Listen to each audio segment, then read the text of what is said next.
오늘도 이화영 전 부지사가 불을 지핀 이 검찰청 술판 의혹 이어서 전해드리도록 하겠습니다. 며칠 새 이화영 씨 측의 주장이 조금씩 여러 번 바뀌면서 제2의 청담동 술자리 의혹이라는데 더 가까워지는 듯한 느낌이 듭니다. 오늘 이 술파티 의혹의 핵심 당사자인 김성태 전 쌍방울 회장이 입을 열었습니다.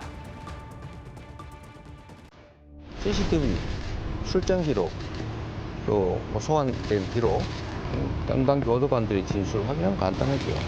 이화영 부지사의 진술은 100% 사실로 보입니다.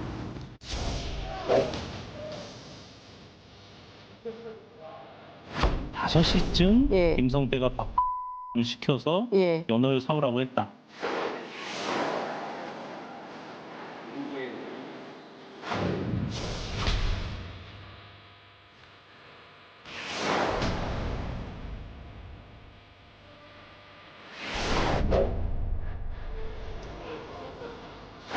저하고 오랫동안 아주 가까운 형동생이었는데 이런 일이 좀 참담하고 그렇습니다.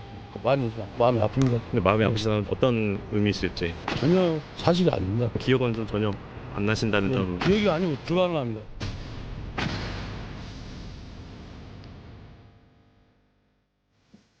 검찰청 술파티 의혹, 뭔가 흥건한 술자리가 있었던 것 아니냐는 이 의혹. 이화영 씨가 총선 직전인 지난 4일 법정에서 주장을 했고요. 지금 보름 정도 흐른 상황인데 김성태 전 회장이 처음으로 입을 연 겁니다. 이화영 씨와 김성태 씨의 주장 정말로 하나도 맞는 게 없습니다. 들어보시죠.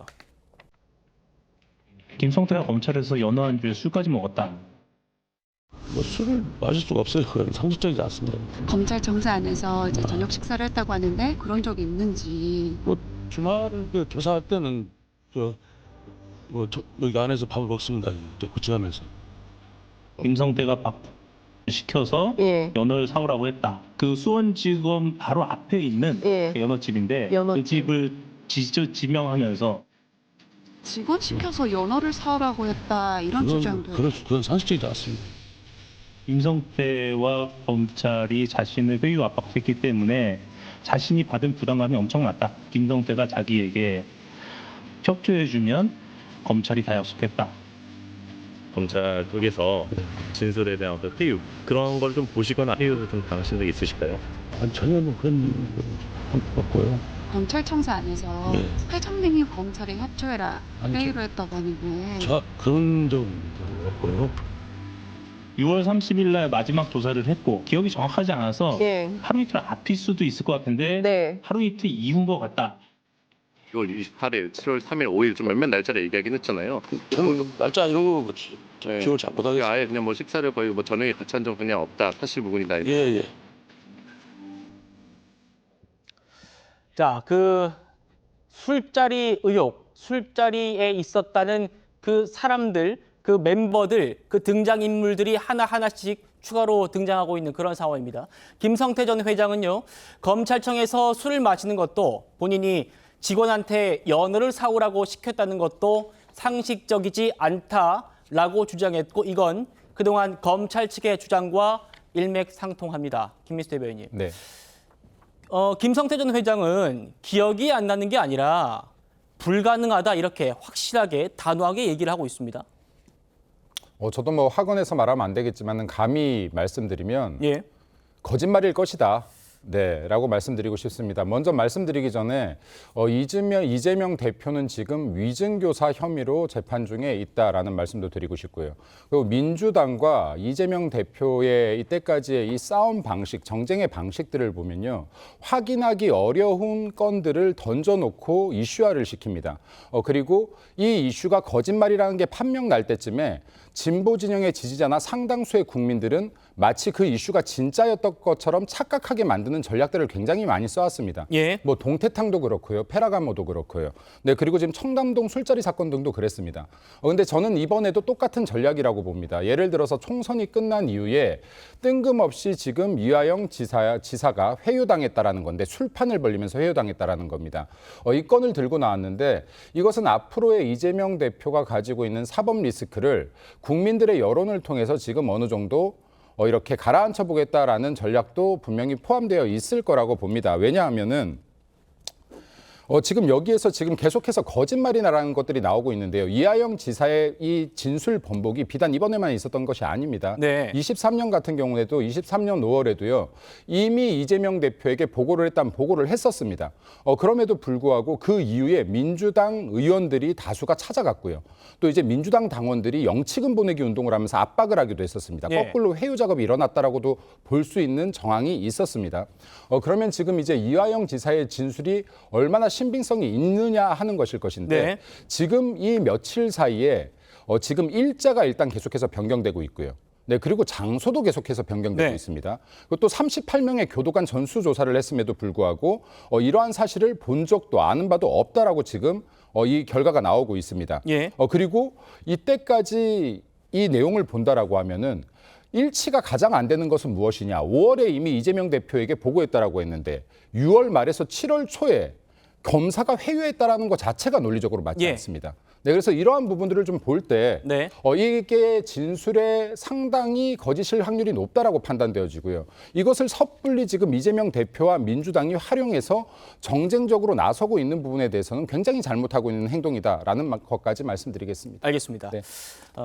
정말 방대한 그 기간에 걸쳐서 있었던 일을 말씀해 주셨습니다. 방금 전 들으셨습니다만 이화영 전 부지사 측이요. 김 전 회장, 김성태 전 회장한테 연어를 사다 준 인물이라고 지목한 사람이 있습니다. 어제 저희 TV조선이 단독 보도를 했습니다. 그 쌍방울 관계자 A씨와 통화를 해봤는데요. 저희가 목소리는 들려드릴 수 없고 이렇게 그래픽으로 준비했습니다. 검찰청 내 술자리는 황당한 얘기다. 그러면서 이화영 씨와는 참고인 조사 때 화장실 오가면서 복도에 마주쳤을 뿐 음식을 나른 적이 없다. 이렇게 얘기했고요. 또 이화영 씨 측에서 이렇게 얘기했죠.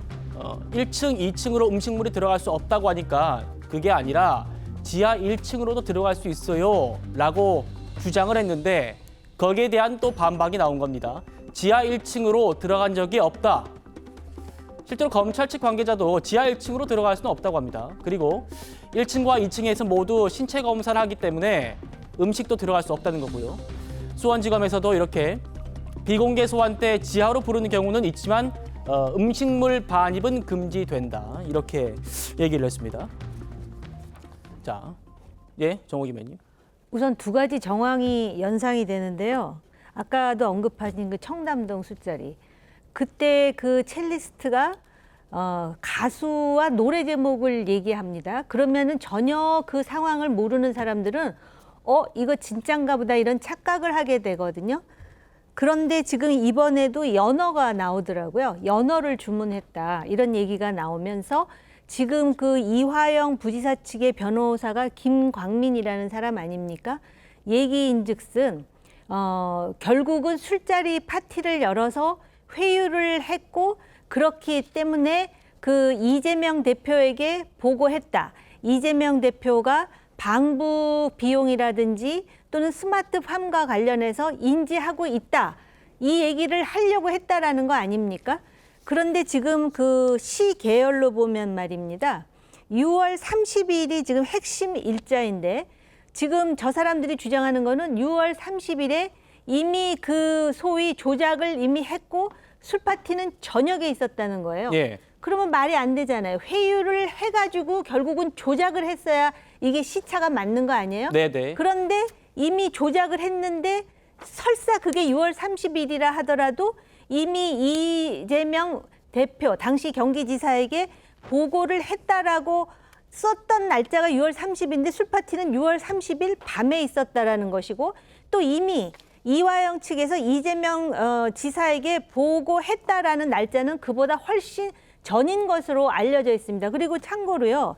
김강민 변호사와 관련해서 제가 오늘 나온 뉴스를 보니까 여기 이것이 정치다에도 종종 패널로 나온 설주한 변호사가 김강민 변호사를 명예훼손 혐의로 지금 고소를 했습니다. 예. 그 고소한 이유가 뭐냐면은 마치도 마치도 이화영 부지사로 하여금 그 당시 설주한 변호사가 이화영의 원래 변호사였는데 자기는 변호 업무만 했을 뿐인데 검찰에 협조하라고 마치도 설주한 변호사가 얘기한 것처럼 해서 자신의 명예를 훼손했다 해가지고 지금 고소를 한 상태입니다. 네네. 그렇기 때문에 이 김광민 변호사의 주장이 얼마만큼 신빙성이 있느냐에 대해서 의심을 할 만한 충분한 이유는 있다 이렇게 보여집니다.